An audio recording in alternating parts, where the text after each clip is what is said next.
ở Pháp thì người ta thấy rằng là cái tỷ lệ của nó là 6 trên 1.000 ca sinh.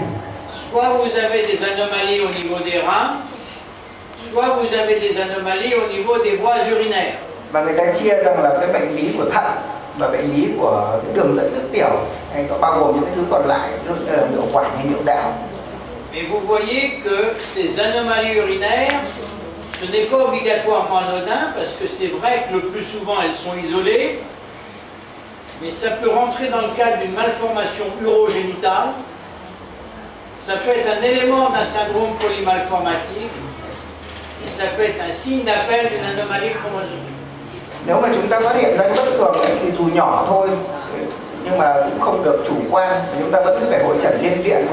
Bởi vì rằng là cái hình ảnh đó nhiều khi là nó cứ tưởng là nó không có gì lớn lao cả và nó là đơn độc, nhưng nhiều khi nó lại nằm trong một cái dị dạng chung giữa tiết niệu và sinh dục, hoặc là nó một cái biểu hiện của hội chứng đa dị tật, hoặc là nó là cái dấu hiệu gợi ý cho một cái bất thường về nhiễm sắc thể. Nên thành ra là chúng ta phải thận trọng với nó, không được chủ quan. Donc ça oblige à faire un examen échographique complet et à discuter éventuellement l'opportunité d'un cariotype.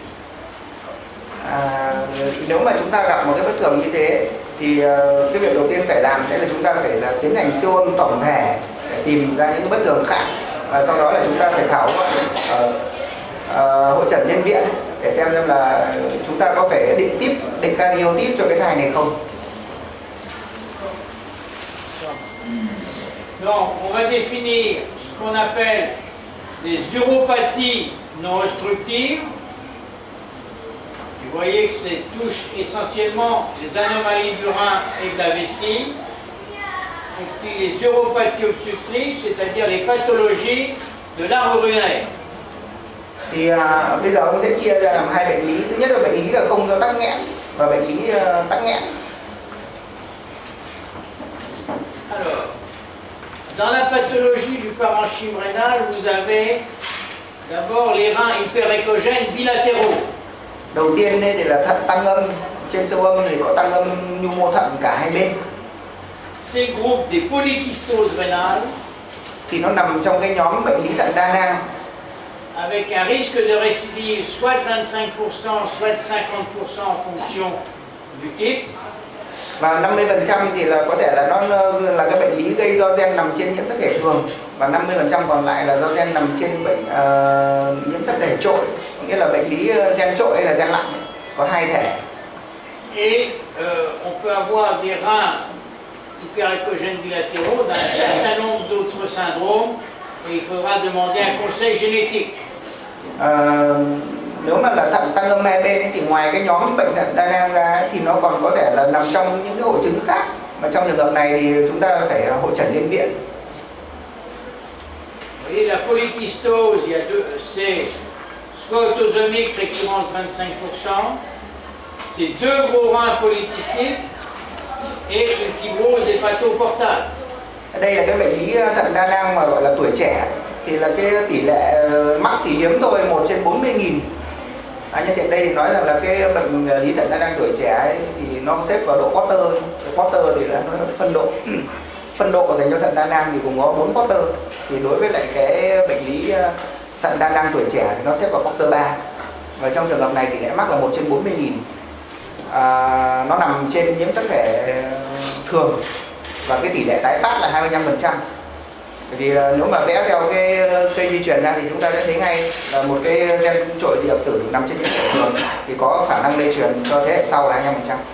Và nó sẽ liên quan đến những hình ảnh gì, có nghĩa là hai thận to và nhiều nang, và sau đó thì xơ gan, nghĩa là cả thận và gan nữa, thì là do cái bệnh lý này. Và thận thì là Porter 3, nhưng mà bệnh lý thì là do gen và nằm trên nhiễm sắc thể thường. Nên xin nhắc lại, cả thận và gan thì đều tổn thương. Vous voyez que ça se traduit par deux gros reins, le volume est multiplié par 2 par 3.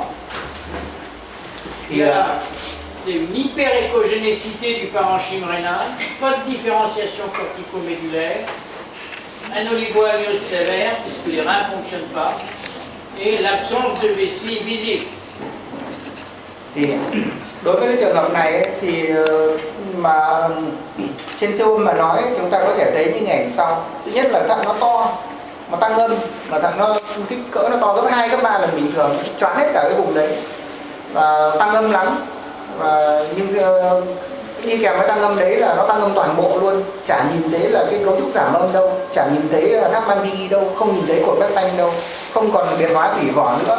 Chính vì đó mà hai cái thận này nó không có chức năng gì cả, và nó dẫn đến là thiểu gối. Thiểu gối này nó bắt đầu từ quý 2 thai kỳ, và chính vì là nó không, hai thận nó không tạo được nước tiểu, cho nên là bàng quang nó không nhìn thấy. Mà cụ thể đây là người ta ghi rằng là có lúc nhìn thấy có lúc không, mà có thể là nhìn thấy hình ảnh là bàng quang bé, nghĩa rằng là cái chức năng nó vẫn còn nhưng mà ít thôi. Vous voyez deux gros reins hyperéchogènes, ça ici en coupe transversale, vous voyez aucune différenciation cortico-médulaire. Và đây là cái hình ảnh ví dụ cho cái điều ông vừa nói. Đấy là chúng ta có thể nhìn thấy hai cái thận là cực kỳ tăng âm. Ce sont des reins non fonctionnels et bien évidemment vous n'avez pas de vessie et vous avez un oligoaryose majeur et vous n'avez pas de vessie visible. Hai cái thận này rất là to nhưng mà chả có chức năng gì cả, bởi vì nó không có biệt hóa tủy vỏ, thành ra là cũng không nhìn thấy là bể thận đâu, không nhìn thấy bàng quang đâu, và là thiểu gối. Voilà, vous voyez deux gros reins, mais on voit pas de vessie visible puisqu'ils ne fonctionnent pas. Thì đây là cái hình ảnh mà là tử phẫu thai sau khi mà đã đình chỉ thai nghén. Thì chúng ta có thể nhìn thấy rằng là người ta mổ ra tạo hình là cái thận ở phía ngoài để nhìn cho nó dễ. Thì là cấu trúc của thận là toàn là những cái nang phì đại to, thận to tướng ấy. Nhưng mà không nhìn thấy là cái cấu trúc bình thường đâu, và không nhìn thấy biến hóa tủy vỏ thôi. Alors, vous voyez que de temps en temps vous avez des syndromes qui ont aussi des gros reins bilatéraux, notamment le syndrome de Meckel-Gruber, le syndrome de Whitman-Beckwith, et puis aussi des gros reins peut-être d'origine chromosomique. Donc dans ces cas-là, on demande donc un karyotype. Thì những cái bệnh lý thận như thế thì người ta có thể là xếp vào những cái hội chứng khác nhau.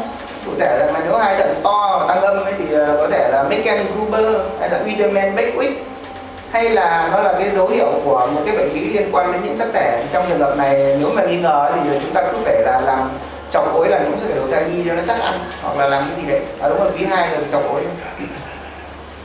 Vous voyez, dans le Meckel-Gruber, vous avez deux gros reins hyperéchogènes et c'est associé à une encéphalocèle occipitale. Đấy thì ông ấy nhắc đến cái bệnh lý Meckel-Gruber. Đây là cái bệnh lý mà nó có đại diện là hai cái thận to và là tăng âm nhiều, Porter 3. Và bên cạnh đó thì nó còn có một bất thường ở trên đầu nữa. Đấy là một cái thoát vị não ở vùng trầm. Ça, c'est un syndrome récessif autosomique, donc il y a un risque de récidive de 25%. Đấy, thế thì đây chính là cái bệnh lý mà do gen trội nằm trên những thể thường. Nên theo tôi là bình thường thì nó có khả năng di truyền đến thế hệ sau này, sẽ biết cái bệnh nhân cái này đẻ ra nó sống không. Nhưng mà cái khả năng tái có nghĩa là khả năng đẻ đứa sau mà vẫn bị bệnh ấy, thì nó là 25%. Alors vous pouvez avoir un rein hyperéchogène unilatéral. Thì đây là cái bệnh lý mà lúc nãy ấy, thì nó là tăng âm cả hai bên thận, nhưng bây giờ thì chỉ tăng âm một bên thôi. Le premier diagnostic à laquelle il faut penser, c'est une thrombose veineuse rénale. Thì chúng ta đặt ra rằng là có thể là nó nằm trong cái bệnh lý là huyết khối tĩnh mạch thận. Ça peut être des fois une tumeur, des fois une malformation artérielle, des fois une nécrose corticale, mais le diagnostic le plus souvent évoqué, c'est la thrombose veineuse rénale unilatérale. Và chúng ta có thể nghĩ đến những cái bệnh lý khác, ví dụ như là u thận, đây là u trung bì, cái thận tạo ra bởi trung bì, hay là bất thường về động mạch thận, hay là nó bị hoại tử cái vỏ thận. Tuy nhiên là liệt kê nhiều ngày thôi, nhưng ông ấy nhấn mạnh vào là cái mà hay gặp nhất đối với lại thận tăng âm một bên ấy, đấy chính là huyết khối tĩnh mạch thận. À côté des groupes des polykystoses, vous avez la dysplasie rénale multikystique. Thì đây nó là cái loạn sản thận dạng đa nang. Lúc nãy thì nó là thận đa nang rồi, còn đây nó là loạn sản thận dạng đa nang. Thì là để xem nó cái mô tả cái hình thái như thế nào. Alors c'est un aspect échographique complètement différent. Cái hình ảnh của nó thì hoàn toàn khác biệt. C'est des gros 1. Là cái thận thì cũng to. Il y a une perte de la forme normale. Mà nó không còn cái cấu trúc của thận bình thường nữa. Vous avez des multikystes de tailles différentes qui communiquent pas entre eux et disposés de façon anarchique. Và chúng ta nhìn thấy là trong thận thì nó có rất là nhiều nang, và nhưng những cái nang này thì kích thước khác nhau, và những cái nang này nó không hề có nó liên hệ gì với nhau cả, nghĩa là cái nang nọ với nang kia nó tách biệt chứ nó không có cái vị trí thông ở trên những cái nang đấy. Pas de bassinet visible et absence de différenciation cortico-médulaire. Và chúng ta cũng không nhìn thấy bể thận, và chúng ta cũng không nhìn thấy cái sự biệt hóa tủy vỏ. Et vous voyez ici, vous avez une dysplasie multikystique unilatérale. Il y a un rein ici qui est un rein gauche qui est normal. Et vous voyez que là, le rein, il y a des kystes qui ne communiquent pas entre eux. Thì đây ấy, nó là cái biểu hiện, đây cái hình ảnh minh họa của cái bệnh lý gọi là loạn sản thận dạng nang ấy. Với lại cái thận bên phải thì là có nhiều nang kích thước khác nhau, có cái to nhất ở đây, còn cái thận bên trái này thì là cấu trúc bình thường, không bảo thế. Còn đây cũng là hình ảnh của loạn sản thận dạng nang, với những cái nang này nó không hề thông thương với nhau, nó tách biệt. Alors dans ce cas-là, l'autre rein est fonctionnel. Vous avez bien évidemment du liquide amniotique et vous voyez le vessie puisque l'autre rein fonctionne. Bởi vì trong cái trường hợp này ấy, chúng ta chỉ có bị hỏng thận một bên, còn thận bên kia chức năng nó vẫn bình thường, thành ra chức năng tạo nước tiểu nó bình thường, và chúng ta vẫn có thể nhìn thấy bàng quang trong giai đoạn bình thường, cũng như là nước ối cũng bình thường luôn, bởi vì là cái thận bên đấy nó vẫn đảm bảo được cái chức năng. Voilà, celui-là je vous l'ai déjà montré, vous voyez des kystes complètement isolés, enfin qui ne communiquent pas entre eux, mais il y a du liquide, vous voyez, il y a du liquide et la vessie est visible puisque vous avez un rein, l'autre rein fonctionne. Đây là cái hình ảnh minh họa tiếp theo thôi, là loạn sản thận dạng nang một bên, còn trong đó thận bên cạnh vẫn bình thường, với biệt hóa tủy vỏ nhìn thấy, với lại cái bể thận nhìn thấy, và nước ối là bình thường. Tandis que si vous avez une dysplasie rénale multikystique bilatérale, vous voyez que les deux reins sont du même aspect, très gros, déformés, avec de nombreux kystes. Bien évidemment, ici, ils ne sont pas fonctionnels.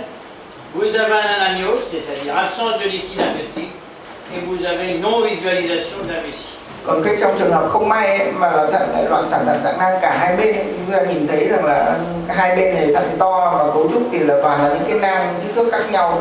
Thì trong trường hợp này hai thận là không có cái chức năng gì cả, chính lẽ đó mà không nhìn thấy bàng quang, rồi là không có tí nước ối nào hết. De temps en temps, vous avez des kystes rénaux, hein.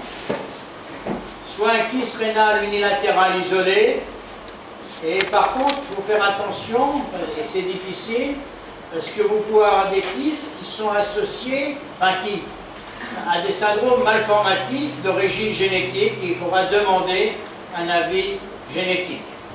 Thì trong cái trường hợp mà nang thận một bên và đơn độc thôi ấy, thì cái nang này hoàn toàn có thể là nó nằm trong bệnh cảnh của một hội chứng đa dị tật mà có nguyên nhân từ bất thường về gen, ví dụ như là hội chứng Meckel, là có một loạt các hội chứng khác nữa. Trong trường hợp này thì chúng ta phải đưa ra hội chẩn nhân viện và xin ý kiến của một cái bác sĩ về di truyền. Voyez, ici vous avez un rein normal et à côté vous avez un gros kyste rénal. Des fois c'est difficile de savoir si c'est au niveau du rein, mais c'est toujours un échogène, avasculaire, il n'y a pas de végétation.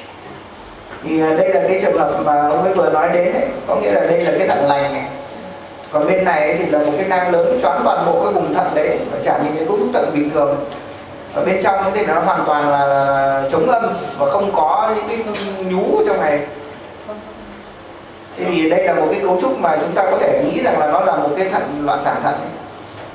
Quand ils sont très gros, se discute la ponction d'un kyste mais souvent ça risque de récidiver, c'est-à-dire que tu diminues et ça peut récidiver. Et quand ils sont vraiment très gros et précoces de diagnostic, eh bien on discute de faire une kysto, un drainage amniotique entre le kyste rénal et le liquide amniotique. Ông mới bảo là trong cái trường hợp này ấy, thì chúng ta có thể nghĩ đến là dẫn lưu cái khối này chăng? Thì có nghĩa là có hai cách, một là người ta sẽ chọc hút nó. Thế nhưng mà cái việc chọc hút sau đấy là nó có thể sẽ tái phát, bởi vì là nó lại tạo lại cái dịch này, có nghĩa là hút dịch đi nhưng sau đấy thì cái nang nó lại to trở lại như cũ. Thế thì ông mới bảo rằng là chúng ta có thể đặt một cái dẫn lưu, có nghĩa là dẫn lưu từ cái nang này vào trong buồng gối và là cứ mặc kệ cái dẫn lưu trong đấy để là cái dịch ở trong dịch thoái hóa trong nang nó tạo ra thì nó dẫn lưu vào nước gối luôn. Thì như thế thì mới đảm bảo được là nó không tái phát. Trong thời kỳ thai nghén nghĩa là can thiệp trước sinh. Un gros rein, ça peut comprimer un peu le diaphragme et faire que cet enfant il aura à la naissance peut-être une dysplasie pulmonaire. Thế thì tại sao mà chúng ta lại phải làm cái việc dẫn lưu này? Bởi vì ông ấy lo là cấu trúc vùng bụng mà nếu mà kích thước phát triển to quá thì nó có cái hiện tượng nó lộn cơ hoành, nó đẩy ngược lên phía trên và nó làm nó thiểu sản phổi em bé. Thế thì cái thận bên kia nó vẫn bình thường nên thành ra là về chức năng thận thì chẳng có gì đáng lo cả. Thế nhưng mà em bé đẻ ra mà sẽ bị suy hô hấp vì phổi nó nhỏ lại, chính nghĩa đó mà người ta phải tiến hành dẫn lưu. Et de temps en temps, vous avez d'autres kystes rénaux qui sont ce qu'on appelle des petits kystes sous-corticaux, vous voyez. Et ça, le diagnostic est difficile à préciser. Donc il faut surveiller tous les mois, on surveille l'évolution de ces kystes et la quantité de liquide amniotique et puis la croissance du fœtus. Thì ngoài những cái bất thường về nhu mô mà đã được kể lên trên ấy, thì bây giờ còn một cái thứ gọi là những cái nang nhỏ, một cái dạng bất thường khác gọi là những cái nang gọi là thận mà có nhiều nang dưới vỏ thận ấy. Thì là cũng chưa biết gì chính xác thế nào cho hay. Thế nhưng mà có nghĩa rằng là trên siêu âm thì chúng ta nhìn thấy là gì? Chúng ta nhìn thấy là thì dưới vỏ thận nó có nhiều nang nhỏ xếp sát cạnh vào nhau. Và cái việc tiên lượng cho cái trường hợp này thì khó, bởi vì là chúng ta không chắc trong trường hợp này. Nên trong trường hợp này chúng ta sẽ phải bắt buộc phải theo dõi thai nhi, có nghĩa là gì? Có nghĩa là siêu âm lại và theo dõi cái sự tăng trưởng của thai, xem là nó có phát triển cân nặng bình thường không, theo tuổi thai không. Rồi người ta phải xem nước ối của nó có bình thường không, có nghĩa là nước ối nó sẽ là đại diện gián tiếp của chức năng thận là còn hay không. Và sau đấy chúng ta xem là ở những cái chu kỳ, ở những cái quý sau thì cái tổn thương này nó sẽ biến đổi như thế nào. Thì tuy nhiên là chúng ta không quên rằng là phải xem toàn bộ em bé, rồi xem trọng lượng thai, phải xem nước ối nữa. Alors, on peut avoir des variations anatomiques des reins, c'est-à-dire les anomalies de formation. Soit vous avez une agénésie, c'est une absence de rein, uni ou bilatéral. Soit vous avez une aplasie, c'est-à-dire un très petit, soit uni bilatéral. Thì đây là những cái gọi là dạng giải phẫu khác của thận. Thì bao gồm có nghĩa là những cái bất thường mà giải phẫu khác ấy, thì bao gồm có là không có thận, hay còn gọi là nó thiểu sản thận bên đấy, hay là thận bên đấy nó có nhưng mà nó nhỏ hơn bình thường.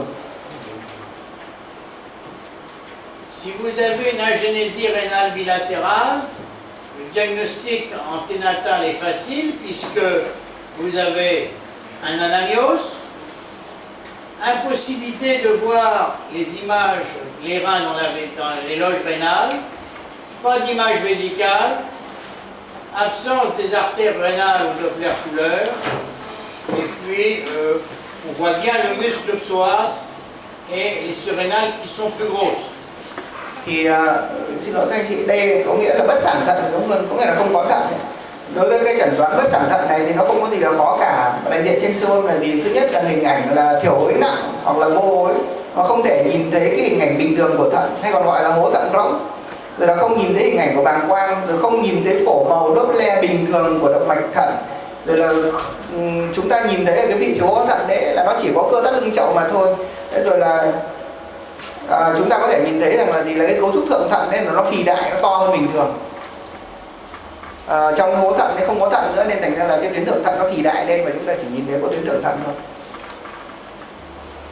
Voyez, la génésie rénale bilatérale, vous avez, ça c'est le muscle psoas, et vos loges rénales sont vides, bien sûr il n'y a pas d'urtère, il n'y a rien du tout, Et ça, c'est les surrénales qui sont souvent un peu grosses et qui descendent des fois un peu dans la loge rénale.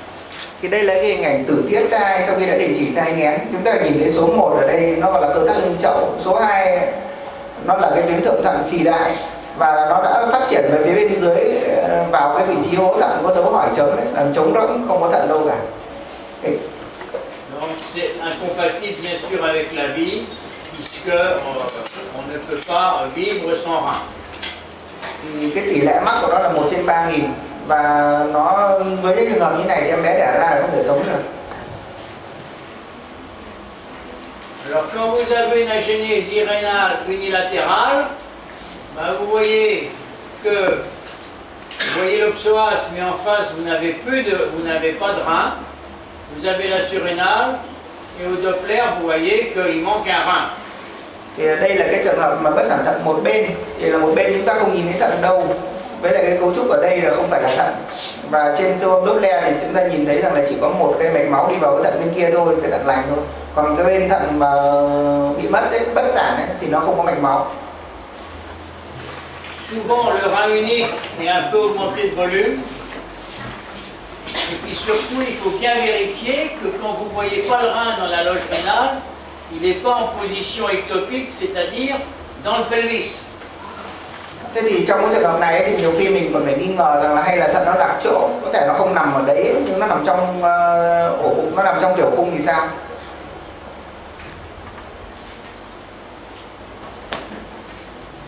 À côté des aplasies et des agénésies, vous pouvez avoir des anomalies de migration, c'est-à-dire avec notamment une ectopie rénale pelvienne, c'est-à-dire que votre rein, il est dans le pelvis. Thì đây là một cái trường hợp mà bất thường, người ta gọi là bất thường sự di trú của thận, có nghĩa là thận nó không thể trở về đúng cái vị trí vốn có dành cho nó, tức là hố thận, mà là nó lại nằm đâu đó ở phía dưới tiểu cung. Trong trường hợp này thì chúng ta nhìn thấy trên siêu âm ấy là ở hố thận không có gì ngoài cái tuyến thượng thận nó nằm ở đấy, còn thì cái thận nó nằm ở đâu chúng ta lại phải đi tìm, nhiều khi nó nằm ở dưới. Vous voyez, c'est à peu près 1 sur 1000 naissances, et donc le rein peut être un rein ectopique de morphologie normale. Vous voyez, vous avez un bassinet et des différenciations cortico-médulaires. Ou il peut être hypoplasique et de forme arrondie, non fonctionnelle. Thì đây là cái hình ảnh siêu âm minh họa cho cái việc là thận lạc chỗ, tỷ lệ của nó là 1/1000 ca sinh và thường là nó đơn độc thôi, nó chả kèm trong một cái hội chứng nào khác. Mà nó đây là ở hố thận thì không nhìn thấy thận đâu, nhưng mà phía dưới tiểu cung thì nhìn thấy đúng là cấu trúc của thận rồi, với biệt hóa tủy vỏ là bình thường và nhìn thấy cả cái bể thận nữa. Đây, faut faire une échographie de référence pour chercher des malformations associées. Với cái hình ảnh bên phải chúng ta có thể nhìn thấy là cái thận nó nhỏ hơn nhưng mà cấu trúc nó cũng bình thường, nó nằm ở phía sau sát cạnh cột sống. Thế nhưng mà cái thận nó tròn xoe, nó không có cấu trúc hoạt động như bình thường. Trong những cái trường hợp mà bất thường thận như này thì chúng ta vẫn phải là đi tìm những cái bất thường khác kèm theo là gì. Và chúng ta có thể là sẽ La discussion, faut-il faire un cariotype? A priori non. Si le rein pelvien est isolé, s'il y a des malformations associées, il faut faire un cariotype. Mà cái này thì quan trọng, có nghĩa rằng là nếu mà là thận lạc chỗ mà đơn độc thôi thì chúng ta chả phải làm thêm gì cả, không phải làm cariotype. Nhưng nếu mà là nó kèm với các dị tật khác thì chúng ta sẽ làm cariotype, làm chọc gối, làm những hệ hỗ trợ. Donc ça, les anomalies de taille, on peut passer. Vous voyez, pour les gros reins, c'est dans le syndrome de Wickman-Beckwith. Vous avez une macrosomie, une macroglossie, une grosse langue, et un omphalocèle et des reins dysplasiques, polykystiques. Thì đây là lúc nãy thì là bất sản thận, còn bây giờ thận là có nhưng mà nó bất thường về mặt kích cỡ, hay còn gọi là thận nó thận to cả hai bên, thì nó nằm trong hội chứng mà cái gì cũng to, Wickman-Beckwith, có nghĩa là thai to này, rồi lưỡi to và dài thè cả ra ngoài. Thế rồi là nó có cái hiện tượng là thoát vị rốn thì kèm với lại hai thận to hai bên nữa.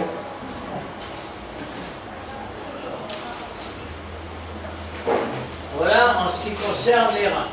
Alors l'électrophie vésicale. Thì đây là cái bệnh lý bằng quang đột ngoài. Michel, Pasco vous en a parlé, ça fait partie des célésomies inférieures. Alors c'est très particulier, c'est la paroi antérieure de la vessie et la paroi cutanée en regard de la vessie est absente. Thì cái phần da mà che phủ cái chiếc bàng quang nó là biến mất. Vous n'avez que la face postérieure de la vessie, si bien que le liquide amniotique, les urines, sont en continuité avec le liquide amniotique. Mà thậm chí là không chỉ da thành trước che phủ bàng quang không có, mà cả thành trước bàng quang cũng không có nốt, cho nên là cái phần đỏ mà chúng ta nhìn thấy ở đây nó chính là thành sau bàng quang với hai cái lỗ niệu quản ở đây. Thành ra là khi mà nước tiểu từ trên thận xuống ấy, thì thay vì nó được bao bọc trong một cái tổ chức gọi là bàng quang thì là nó sẽ đi ra thẳng nước ối. Le diagnostic se fait au cours de l'échographie du second trimestre où vous ne voyez pas la vessie. Chúng ta có thể chẩn đoán cái bệnh lý này ở siêu âm thứ 2 thai kỳ với lại một cái hình ảnh trên siêu âm là không nhìn thấy bàng quang, hình ảnh bàng quang đâu ạ. Donc, à l'échographie, non visualisation de la vessie, quantité de liquide amniotique normal et haut appareil urinaire normal, insertion base du cordon ombilical et un renflement échogène irrégulier sur la partie antérieure sous-ombilicale. Thì trong trường hợp này thì chúng ta siêu âm thì không nhìn thấy bàng quang và cái lượng nước ối thì bình thường.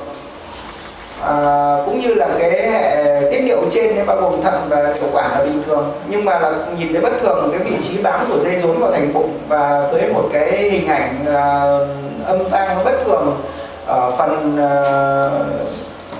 dưới của cái dây rốn, có nghĩa là dây rốn nó đi từ ngoài vào nó bám bất thường, nhưng mà phía cái phần tiếp giáp giữa dây rốn và thành bụng em bé thì nó cứ lằng nhằng cả, nhìn nó không ra cấu trúc bình thường nữa. Voyez, vous avez ici non visualisation de la vessie puisque vous avez des artères ombilicales et entre les artères ombilicales, vous voyez qu'ici on ne voit pas de vessie, donc pas d'image vésicale. Thì bình thường ấy thì là hai cái động mạch rốn này là nó sẽ bao quanh bàng quang, nên là trong trường hợp này nhìn ở giữa hai cái động mạch rốn này thì chả thấy cái cấu trúc bàng quang đâu, như vậy là nó không có bàng quang rồi. Vous voyez, vous avez une insertion du cordon ombilical relativement basse sur l'abdomen. Và đây là cái vị trí bám của dây rốn vào, nó không có cái vị trí bình thường ở cái vị trí bám dây rốn bình thường nữa, mà nó bám thấp hẳn xuống dưới này, nghĩa là sát ở xuống cái vùng sinh dục này.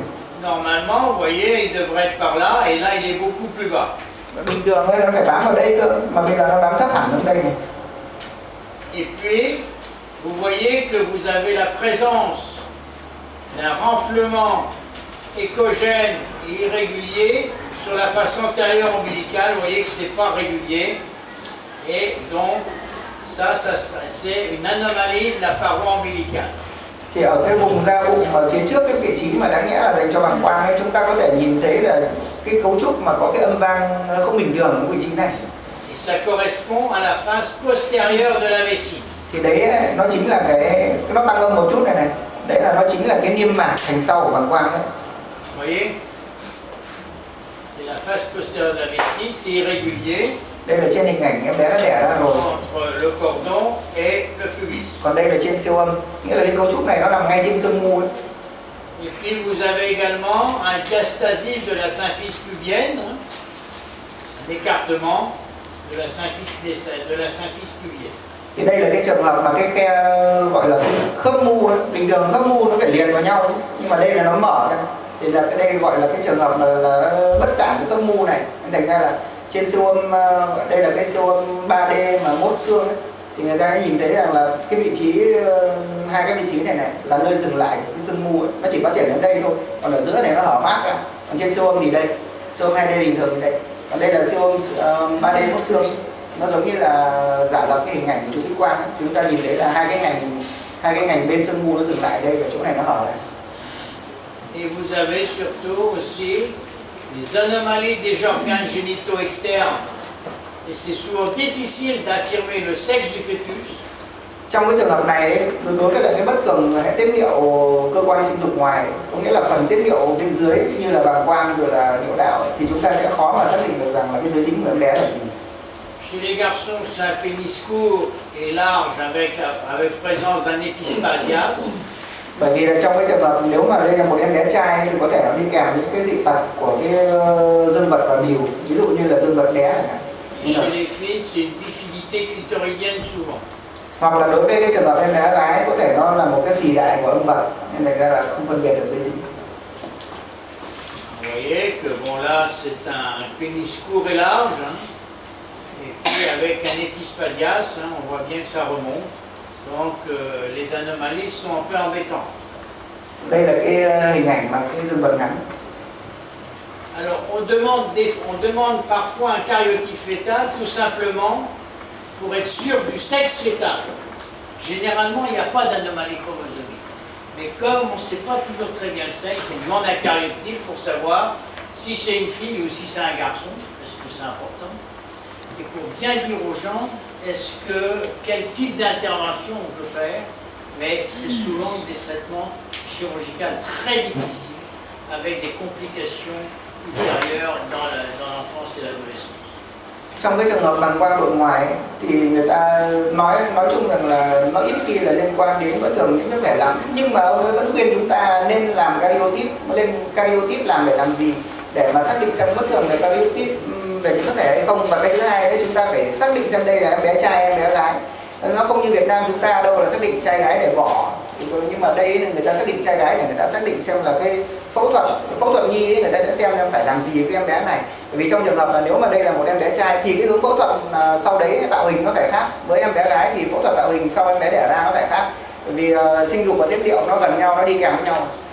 Chính vì đó mà ông ấy khuyên là nên làm cariotype để đưa ra cái hướng xử lý sau này hơn là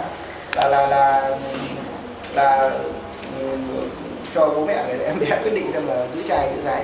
Nhưng mà là chủ yếu là cho chúng ta để xem chúng ta sẽ xử lý phẫu thuật cái ca này như thế nào.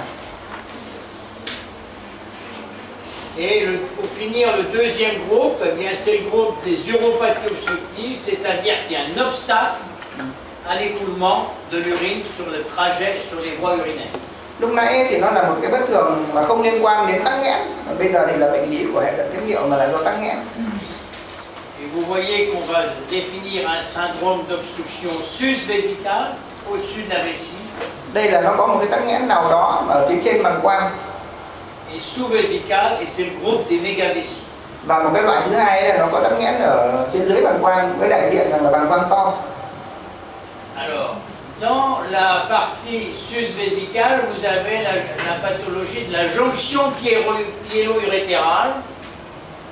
Thì đối với cái bệnh lý mà phía trên bàng quang ấy, như vậy là lấy bàng quang ra để làm gốc, thì cái bệnh lý trên bàng quang ấy, thì nó có cái bệnh lý gọi là bệnh lý khúc nối đài bể thận. C'est une sténose plus ou moins marquée de la jonction entre le bassinet et l'urtère. Đây là nó có một cái hiện tượng chít hẹp ở cái vị trí là cái vùng nối giữa bể thận và cái niệu quản. Ça peut être uni ou bilatéral. Có thể một bên hoặc hai bên. Et ça se traduit en échographie par soit une pyélectasie isolée, soit une dilatation pyélocalicienne. Thì trên siêu âm chúng ta thấy rằng là nhiều khi là có thể là nó là giãn bể thận không thôi, nhưng nhiều khi là nó có cả giãn đài thận nữa, hay còn gọi là giãn đài bể thận. Voyez, pyélectasie bilatérale du second trimestre, vous avez des dilatations des bassinets. Cả ba cái hình ảnh này supérieur à 6 mm ou supérieur à 8-9 mm. Cả ba cái hình ảnh này đều là giãn đài bể thận, giãn bể thận thôi. Đấy là cái cấu trúc mà nằm giữa cái thận bình thường này mà nó giãn lên trên 6 mm ở quý 2. Voilà, celle-là on l'a vu, unilatéral, bilatéral. Vâng. Một bên và hai bên. Alors ça, alors il faut savoir que, eh bien, on peut, si vous avez une pyélectasie bilatérale isolée, ça peut être le signe d'une anomalie chromosomique. Et généralement, nous en France, on propose un cariotype si on a une pyélectasie bilatérale isolée. Ông ấy khẳng định rằng là bên Pháp ấy thì người ta sẽ là lập tức là chọc gối là những cái đồ ngay với những trường hợp siêu âm quý 2 mà gặp là có cái hiện tượng là giãn bể thận hai bên đơn độc mà không có cái bất thường nào khác, bởi vì nó là cái dấu hiệu của một cái bệnh lý nhiễm thất thể. L'autre aspect, ben, c'est que vous avez une dilatation pyélocalicienne, c'est-à-dire du bassinet et des calices. Thì đây là cái bệnh lý mà giãn bẻ thận và đài thận. Đây là bassinet là bẻ thận này, còn cái chỗ nhỏ nhỏ hơn này là đài thận. Et vous voyez qu'il y a une communication entre le bassinet et les calices. Thế thì trong cái trường hợp này chúng ta có thể nhìn thấy rõ rằng là nó có hiện tượng thông thương giữa bẻ thận và đài thận, để trong phòng ngừa trong cái trường hợp mà như lúc nãy chúng ta biết là có những cái bệnh lý mà thận đa nang ấy, nó có những cái nang ấy, nó nhìn nó khác gì cái này không? Thế nhưng mà rõ ràng là những cái bệnh lý bất thường đấy, dị dạng đấy thì nó không có thông thương. Còn là đây là cái cấu trúc bẻ thận và đài thận bình thường này thì nó phải có hiện tượng thông thương. Cái đấy để mà phân biệt giữa hai cái bất thường đấy. Et ici on a le parenchyme rénal. Đấy là xung quanh thì cái biến hóa tủy vỏ vẫn còn bình thường. Vous voyez, ici on a dilatation du bassinet et dilatation de tous les groupes caliciels. Ici aussi, mais il y a toujours une communication entre les calices et les bassinets, ce qui fait la différence avec une dysplasie multikystique où les lacunes ne se communiquent pas. Đấy, ông ấy lại nhắc lại một lần nữa đấy. Đây chúng ta cũng nhìn thấy là tất cả những cái đài thận này nó đều giãn ra, tất cả những cái đài thận này nó đều giãn ra và nó đều là có thông với cái bẻ thận ở đây. Đây là cái dấu hiệu cực kỳ quan trọng để phân biệt với lại một cái trường hợp mà loạn sản thận dạng đa nang cũng vậy. Et vous voyez qu'ici, ben, le parenchyme rénal qui est ici autour est un peu comprimé et moins épais. Thì trong cái trường hợp mà lúc nãy cái hình ảnh trước ấy thì bình thường, nhưng mà đến đây ấy, thì chúng ta thấy rằng là vì là trong này nó là giãn ra quá nên là nó đè ép vào cái nhu mô thận bình thường này, nên làm cho cái nhu mô thận bình thường này nó không được dày dặn như bình thường, nên nó bị mỏng đi. Après, vous avez une pathologie de la jonction urétéro-vésicale, c'est-à-dire plus basse. Và bây giờ ấy, thì là nó là cái bệnh lý mà các bệnh lý phía dưới của bàng quang ấy. Et vous voyez que va avoir une dilatation urétérale pure et associée à des atteintes des cavités excrétrices et parfois un retentissement sur le parenchyme rénal. Xin lỗi anh chị, đây là một cái bệnh lý mà nó vẫn là tổn thương trên bàng quang nhưng nó nằm thấp hơn cái vị trí đài bẻ thận lúc nãy, với lại một cái dòng chảy giữa nước tiểu xuống đến bàng quang gặp bất thường. Ví dụ như là trong những cái trường hợp bất thường về cơ bàng quang này, rồi là trong cái trường hợp mà phì đại collagen, rồi là có những cái thì ví dụ như là cái chỗ mà niệu quản nó chuẩn bị đổ bàng quang ấy, nó gặp hẹp chẳng hạn, thì cái phía bên trên mà nó sẽ phình giãn ra. Nghĩa là đối với tất cả những cái tổn thương mà do chèn ép ấy, thì là nó có cái hiện tượng là sẽ giãn cái cấu trúc ở phía bên trên chỗ mà bị chèn ép. Voilà, donc vous avez ici le bassinet. Vous voyez que là, vous voyez l'urtère dilatée, alors que normalement, on ne doit pas voir l'urtère. Et vous avez également un début de dilatation des calices avec un parenchyme rénal qui est normal. Và cái nhóm bệnh này thì chúng ta nói là bệnh lý mà giãn đài bẻ thận lại kèm với giãn cả niệu quản nữa. Thì đây là cái vị trí mà tắc nghẽn này. Sau đấy thì nó làm cho cái niệu quản giãn ra. Còn ở trên này thì là đài bẻ thận cũng giãn nốt. Đây này ra là giãn tất cả cái hệ dẫn niệu này. Voilà, ici vous avez une dilatation urétérale, on voit l'urtère qui est dilatée, dilatation du bassinet, dilatation des calices et amincissement du parenchyme rénal. Đây là cái trường hợp thai 33 tuần mà có cái giãn lớn ở hệ niệu, với cái bẻ thận cũng giãn ra, các đài thận giãn ra và nhu mô thận thì chẳng còn mấy, và cái niệu quản này nó giãn và nó ngoằn ngoèo đi. Alors, on va avoir une duplication réno-urétérale, c'est un dédoublement de la voie excrétrice supérieure et parfois du rein. Đây là cái bệnh lý thận đôi hoặc là niệu quản đôi. Alors, vous voyez que là, vous avez une duplication rénale avec présence de deux hémireins. Thì là có hai cái thận nhỏ cùng một bên. Et avec, bien sûr, deux piélons. Có hai cái bẻ thận. Et généralement, eh bien, il y a des fois des anomalies du piélon supérieur.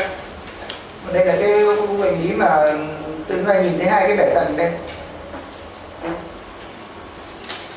Piélon supérieur, il peut avoir une dilatation pyélocalicienne, une dilatation urétérale sous-jacente et la présence d'un utérocèle qui est un obstacle au niveau de la paroi vésicale.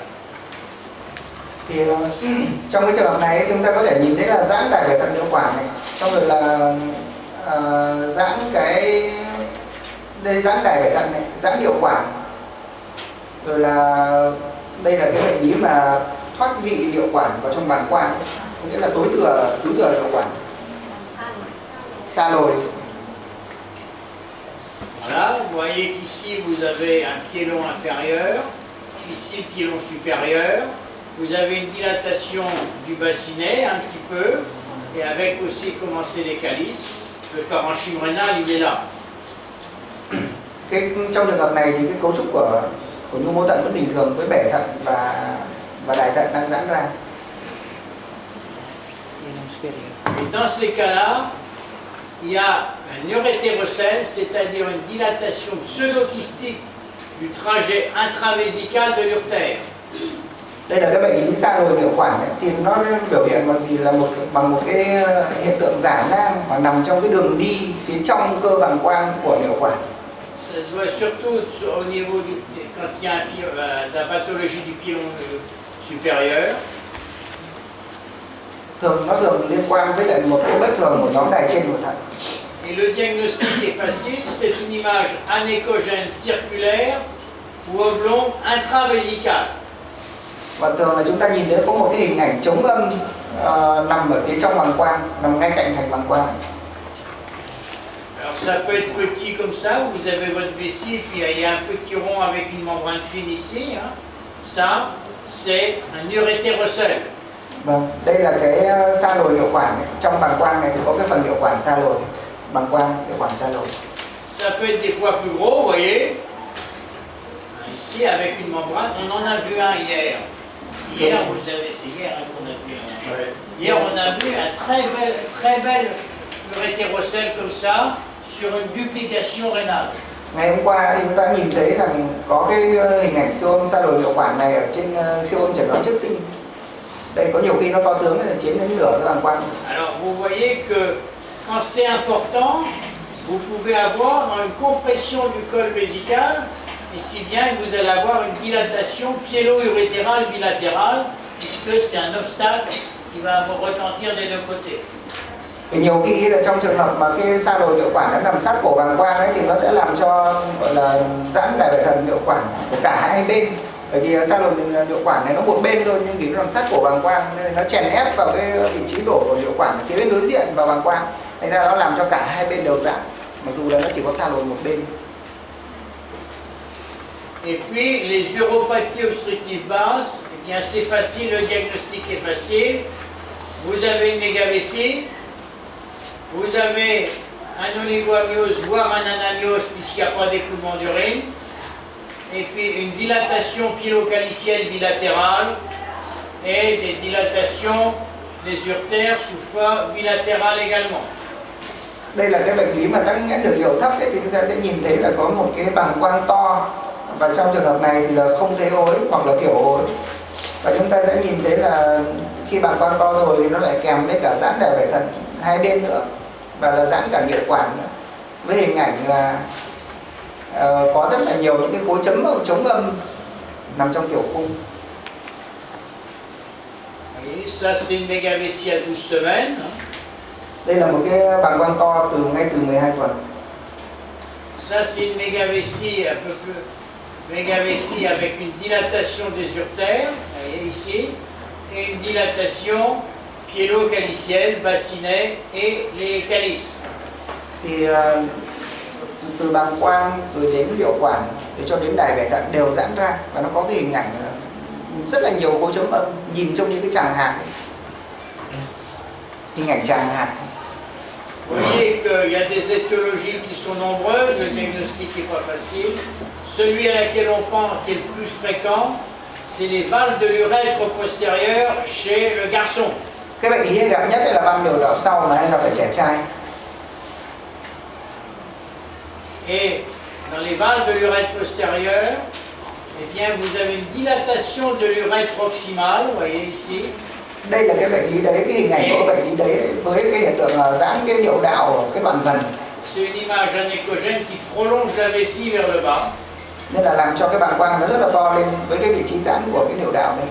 Bien évidemment, il faut avoir un sexe masculin pour parler de valve de l'urètre postérieur. Và trong trường hợp này thì cái giới tính của em bé mà bị cái hình ảnh này chính là giới tính trai với nằm trong cái bệnh cảnh của van niệu đạo sau. Alors, chez la fille, si vous avez la même image, c'est la fille, eh bien on va évoquer plutôt une atrésie de l'urètre féminin, ce qui est plus compliqué que les valves postérieures. Trong trường hợp mà cái đứa bé Vous gái avez une atrésie, c'est-à-dire l'urètre féminin qui est fermé. Il n'existe pas. nếu mà là trong trường hợp bé trai ấy, thì đây là van niệu đạo sau nhé. Còn nếu mà là tìm ra là dưới em bé là gái thì có thể đây là một cái hiện tượng mà nó bị bất sản niệu đạo hay còn gọi là không có niệu đạo, nên thành ra nó cũng giãn tướng ra như này. Và trong trường hợp đấy thì xử lý vô vàn khó khăn so với một đứa trẻ trai chỉ bị cái bệnh lý van niệu đạo sau thông thường thì không có niệu đạo tạo hình khó lắm. Voilà ce qu'il faut savoir sur les principales anomalies de l'appareil rénal-urinaire. Và ông ấy vừa đã trình bày tất cả các quý vị các anh chị xong cái bài bất thường hệ thận tiết niệu sinh dục.